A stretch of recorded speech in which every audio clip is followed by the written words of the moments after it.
Hi, what up, YouTube? This is No Cap, No Filter. I'm your host, Molly G, back at y'all another episode of Running With You. And today we got to run about Charleston White again versus Jeff Metcalf. Yep, the saga continues between Charleston and this family, man. After this verdict, things just getting ugly. But man, without further ado, let's go ahead on and get into this video, man. Charleston White apparently got some words for Jeff Metcalf again, and I haven't seen this, so we're gonna react to it together.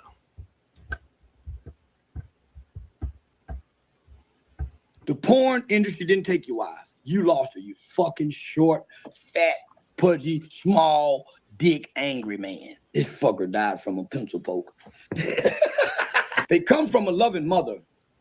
Their mother did everything they can to distance themselves from that fucking man that we see on TV talking without his family. See the difference between this little short Fred Flintstone motherfucker? He's alone, angry, no support system. But he got a new truck thanks to Austin Metcalf death. Got him a fucking new truck. But you know who don't see him around?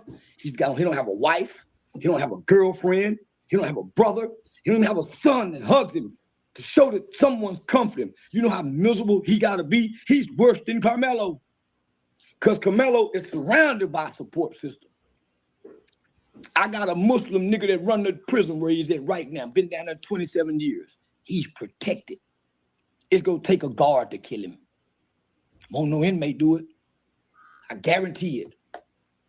Metcalf, when I look at you, where's your wife, buddy? Who's wiping your tears? Who's jacking your dick? Who's washing your clothes while you so angry about the niggers? You lost your wife, not the BBC. The porn industry didn't take your wife. You lost her, you fucking short, fat, pudgy, small, dick, angry man. Little Michelin man.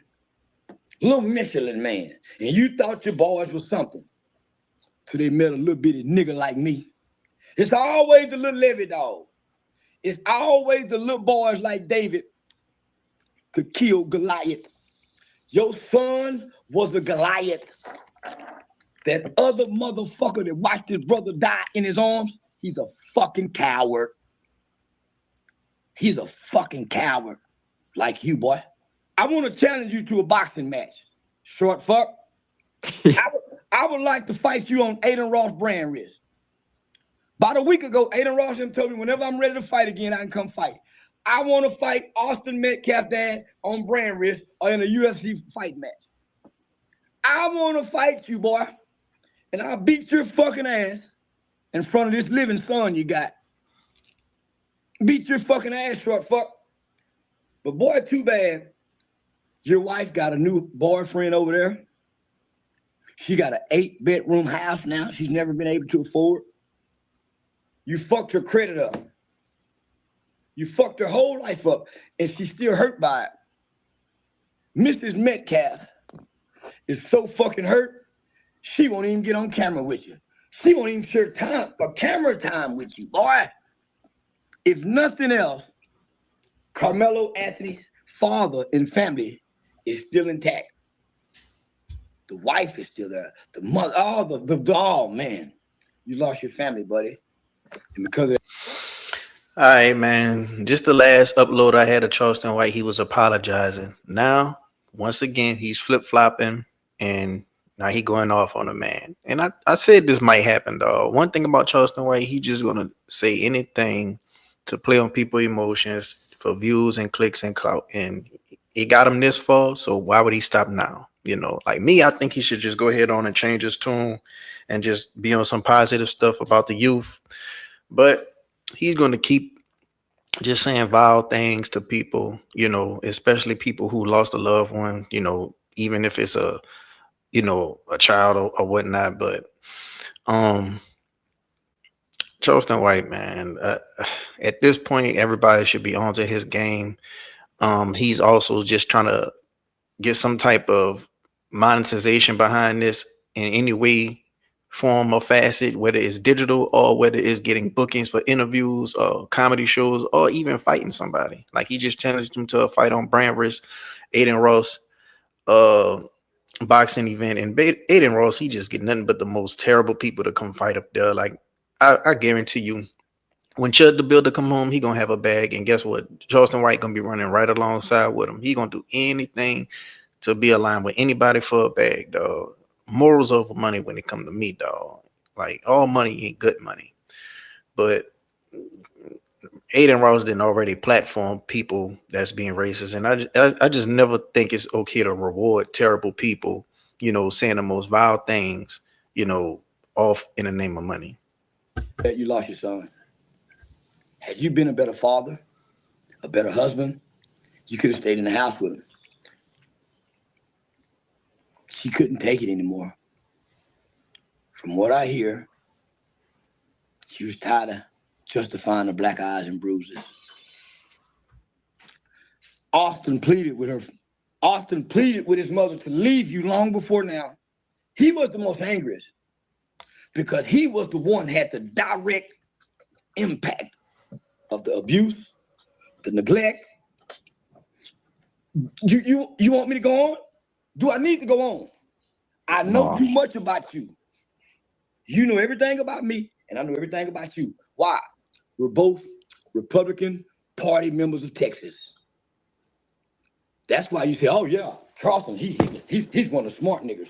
Charleston White, you look like a fucking crackhead. Even though you got money, you're the only smart person around. Ooh. You goddamn right. But I ain't a smart nigga. I'm just an ignorant nigga playing smart. I ain't no smart nigga. I'm an ignorant motherfucking nigga playing smart. If nothing else, I've stood over a white man and watched him die. That make me ignorant. You got to go talk to somebody else and ask what it's like for a nigger to die. I wish Karmelo would have stayed and sat down over your son as he gasped for breath with a pencil hole in his chest. This fucker died from a pencil poke. He's supposed to be some fucking tough football player. This motherfucker died from a pencil poke. Oh, I got hit in the eye with the pencil. I got poked in the eye with the pencil, boy. I went on to live life as a normal kid with one eye. Yo, boy, if you go ahead football player, you know what it is? He got your bloodline. Had he had his mama's full bloodline without yours, took that knife right out his chest and chased Karmelo ass down. But since he's been dibbling and dabbling with peptides, we're not going to talk about that on it. That's what they're leaving out of this. The guy was full of steroids, peptides. He was too fucking young, kind of like Cloud. You don't need to be taking no motherfucking peptide steroids. That's what happened. And it fucks with your heart. You got him on testosterone too early. Steroids too early. And his heart was weak, not because of a fucking pencil prick. It was a pencil prick poke. Don't you know, in the state of Texas, you can't have an all-white jury. You have to have a jury of your peers. Well, it was Asians, it was Latins on there, but it wasn't no young people. It wasn't no minority groups on there. You see how they trying to say, oh, there were people of color, but tell them, man, when you go to jail, all them people on that stay in the jury will be considered white. That's what they don't know. See, they're thinking ethnicity. These dumb people are talking race and ethnicity. No, the race is considered white when you're Asian, Latino. A Mexican person in prison is classified as white. A Mexican person in the hospital is classified as white. Why? His race is white with Latino ethnicity. We go black or Latino ethnicity. There's no other races in America. That's where they're trying to confuse us. There are no other races in America. You either come here as black or you come here as white, and then you go with an ethnicity. See, these people, they only went to a public school. They don't know. Nigga, they were white according to the paper, according to the law. When did he open the knife? He never had a knife. Because if he had a knife in the state of Texas, he would have got 15 more years on top of that 35 for bringing a weapon to school by state law. It wasn't a knife. It was a Boy Scout tool. That's why they won't show y'all. Yeah, man, I still see a lot of people in the comments, debating on whether it was a knife or not. I'm hearing this, it was a tool to set up the tent. That's why he said it's a boy scout tool. So, now the question is, did he grab it in the heat of the moment, or did he already come to school with it, looking for trouble? Or did he already have it for defense? Who knows? But I just want to say, man, when it comes to Charleston White, bro, like I say, man, he gonna do whatever to inflict emotion from people for for clout. And a lot of stuff he say, I don't think he mean it. But even if he don't mean it, I just don't think it should be said, because words have meaning, you know. And if you say some terrible stuff about people, it'll be consequences. Nah, he feel like since it's been 7 years, he's been on the internet with this same game, nothing has happened to him. So he probably feeling invincible right now. He probably feeling big headed right now. He had a few altercations, but nothing where he just truly took a L. But I want to know what y'all think down in the comment sections, man. Do y'all think Charleston White is scared from getting sued by Jeff? Because I've been seeing a lot of people saying Jeff gonna sue him for defamation and stuff like that. But I don't really see how you could just get sued. I don't know. Maybe he could do some type of lawsuit that Cardi B did with Tasha K. But other than that, I be seeing people talk about people all the time, and that stuff don't never go through. But whatever Cardi B did, she got it done.